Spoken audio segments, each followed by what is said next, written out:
C'est pas la haine qui m'a accompagné, mais l'incompatibilité silencieuse. C'est pire parfois parce que cela ne se crie pas. À l'automne de sa vie, Michel Piccoli était devenu l'ombre apaisée de lui-même. Silhouette longiligne, voix calme, regard doux, mais perçant. À 90 ans, son nom appartenait déjà à la légende. Il avait tout joué, tout traversé. Et pourtant, ce n'est pas dans le bruit des souvenirs qu'il choisissait de parler, mais dans un souffle presque imperceptible. On l'imaginait sans rancune, discret, respecté de tous. Et c'était vrai. Mais derrière cette image de comédien élégant se cachait un homme marqué par les blessures invisibles du métier. Des désaccords profonds, des collaborations contrariées, des silences lourds. Pas de scandale, juste une lucidité tenace. Car tout au long de sa carrière, Michel Piccoli avait croisé des génies. Il leur avait donné son talent, sa rigueur, son mystère, mais certains l'avaient blessé non par cruauté, mais par incompréhension, non par conflit ouvert, mais par décalage impossible à combler.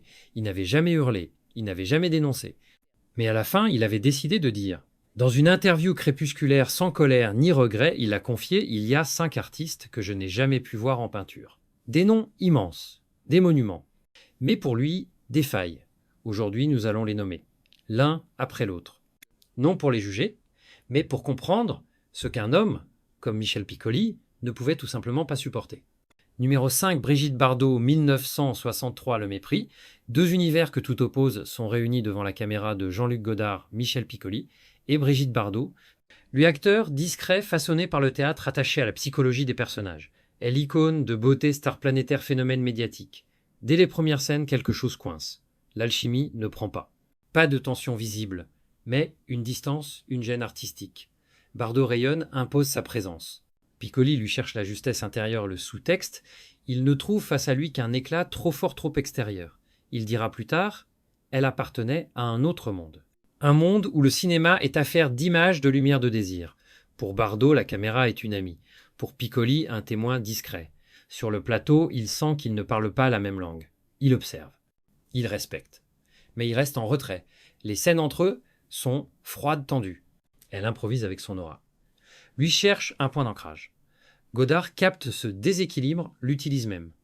Mais pour Piccoli, le tournage reste marqué par cette incompatibilité. Il ne lui reproche rien.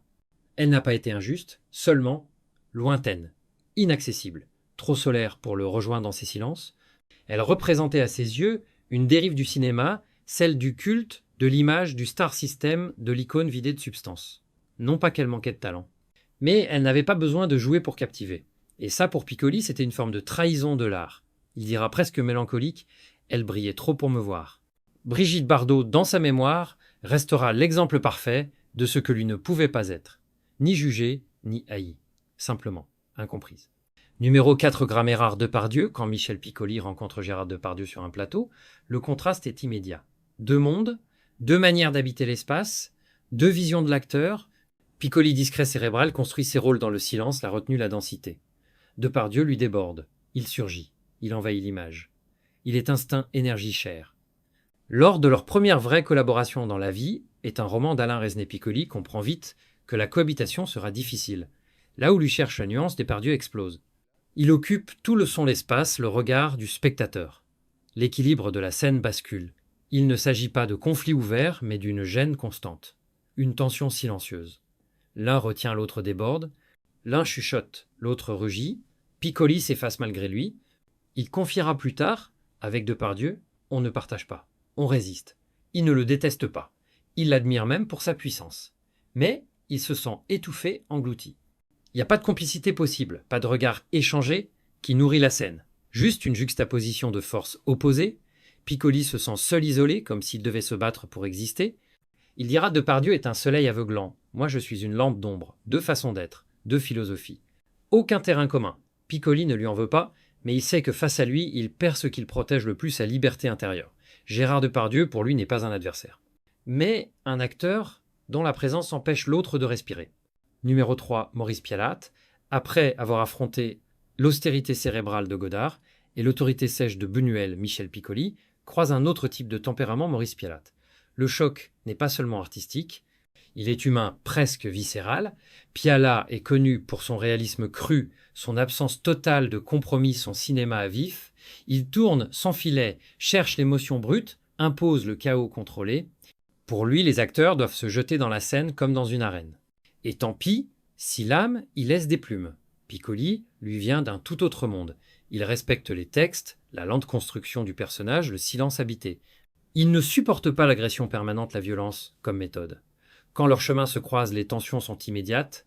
Discussion avortée, incompréhension. L'un veut construire, l'autre veut casser. Il confiera plus tard « Travailler avec Pialat, c'était monter sur un ring sans gants ». Lui qui croyait au pacte fragile entre réalisateur et acteur découvre un cinéaste qui préfère pousser à bout jusqu'à la rupture. Il ne déteste pas Pialat, il en redoute l'impact. Il admire la force de ses films, mais se sait incapable d'entrer dans un tel dispositif. Il le dira avec une lucidité presque douloureuse « Je n'aurais pas survécu à son réalisme ». Maurice Pialat restera pour Piccoli un homme à respecter de loin. Un géant qui s'exprime par l'électrochoc quand lui cherche le murmure. Entre les deux, aucun terrain d'entente. Juste le constat d'un art vécu à l'opposé. Numéro 2, Luce Buñuel. Lorsque Michel Piccoli entre dans l'univers de Luce Buñuel, il croit découvrir un territoire de liberté intellectuelle, de transgression maîtrisée. Le maître espagnol est alors déjà une légende, et Belle de jour en 1967 réunit Piccoli, Catherine Deneuve et Jean Sorel. Le rôle d'Henri Husson, qu'il incarne, est fascinant par son ambiguïté. Mais la relation avec Buñuel, elle est d'emblée heurtée. Dès les premières prises, Piccoli comprend qu'ici, il n'est pas invité à collaborer, mais à obéir. Buñuel dirige sans s'attarder tranche, sans expliquer. L'atmosphère est sèche, autoritaire. L'acteur a le sentiment d'être un pion dans une allégorie dont on ne lui livre jamais la clé. Et pourtant, malgré cette frustration, Piccoli livre une composition mémorable, le regard perçant de Husson, les silences lourds, les mots distillés comme des poisons. Toute l'attention du personnage naît paradoxalement de cette méthode de direction brutale. Mais le malaise persiste. Buñuel ne cherche pas l'humain, il veut l'idée, le symbole. Il ne s'intéresse ni aux états d'âme, ni aux nuances. Pour Piccoli, habitué à explorer les couches intimes d'un personnage, c'est une dépossession douloureuse.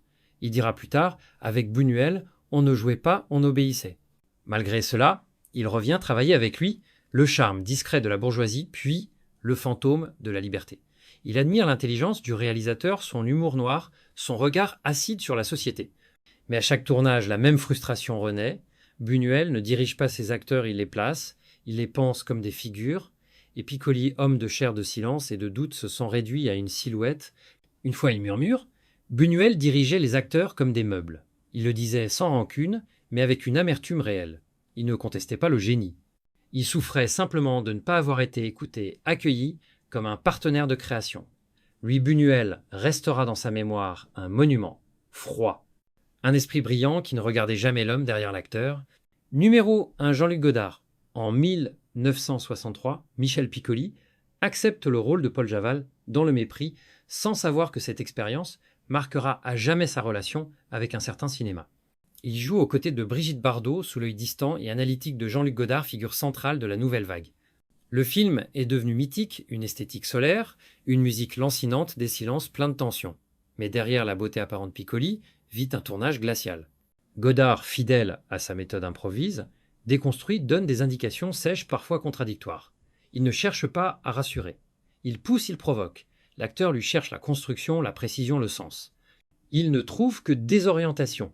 Godard voulait que l'on soit des instruments, pas des partenaires. Cette phrase, lâchée bien des années plus tard, résume l'essentiel. Piccoli ne se sent pas dirigé, mais utilisé. Il devient fonction dans une mécanique cérébrale, et cela le blesse profondément. Le tournage du Mépris est pour lui une épreuve. Il respecte de Godard, mais se heurte à lui. Là où le réalisateur voit un champ de bataille idéologique, lui espère un art humain intime, fait de regards et de silences habités. Leur vision du cinéma est irréconciliable. Dans les années qui suivent, Godard s'enfonce dans un cinéma militant presque hermétique. Piccoli lui trouve refuge chez Claude Sautet dans des rôles de fragilité et de douleur humaine. Le contraste est total. Il dira un jour, avec une pointe d'ironie amère, « Travailler avec Godard, c'est comme converser avec un esprit brillant qui ne veut jamais entendre votre réponse. » Godard restera pour lui le symbole d'une incompatibilité de fond. Pas de haine, mais une absence d'échange. Deux montagnes, face à face, séparées par un gouffre. Michel Piccoli n'était pas un homme de colère.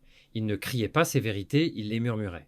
À 90 ans, il n'avait plus besoin d'exister dans le tumulte. son œuvre parlait pour lui.